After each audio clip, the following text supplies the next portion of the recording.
Hey everyone, Nikash here, and welcome to today's Explainer.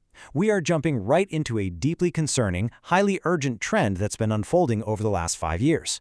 We're unpacking a comprehensive report on the situation in Jharkhand, a state that has recently witnessed a series of events that have truly shaken its entire foundation. We're going to look closely at the data, the geography of these incidents, and most importantly, what it all actually means for the people living through it. We have a lot of crucial ground to cover today, so let's get right into the analysis. Okay, let's dive into this. Did you know what is actually happening in Jharkhand right now? I mean, if you've been casually scrolling through the regional news, you might have caught glimpses of this instability. But when you aggregate the reports from the last 5 years, it paints a picture of a state grappling with a severe crisis. We're talking about a continuous cycle of crimes ranging from kidnappings and gang wars all the way to severe cybercrimes. It is a climate of instability that's become a constant subject of discussion and, frankly, a massive source of anxiety for the region. Because the truth is, nobody is truly insulated anymore.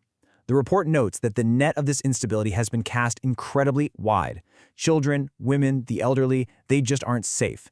And what is absolutely alarming here is the shift in motives. We aren't just talking about large-scale organized crime syndicates anymore. The data shows that over the past few years, even minor land disputes or petty personal grudges have rapidly escalated into fatal incidents. It shows this really worrying devaluation of human life, where small disagreements are literally ending in tragedy. Section 1. What do the statistics say? Well, here is the stark reality.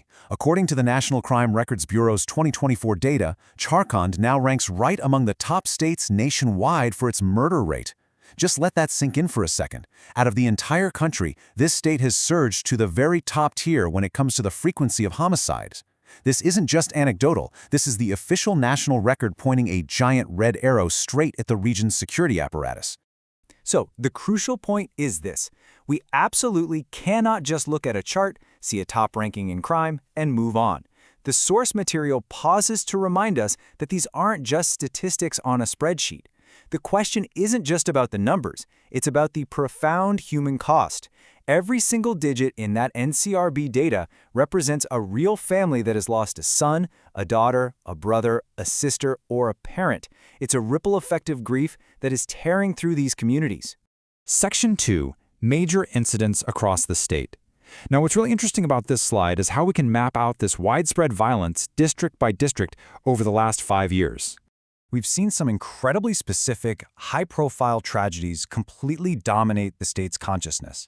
Take Dumka, for example, where we saw the shocking and highly publicized Ankita Singh murder case, as well as the tragic killing of a tribal student. Then you move over to Ramgarh, where major murder cases just keep making headlines. In the coal belts of Dhanbad and Bokaro, the reports highlight multiple fatal incidents stemming directly from land disputes. And right in the capital, Ranchi, the targeted murder of a businessman proves that commercial and urban centers are just as vulnerable.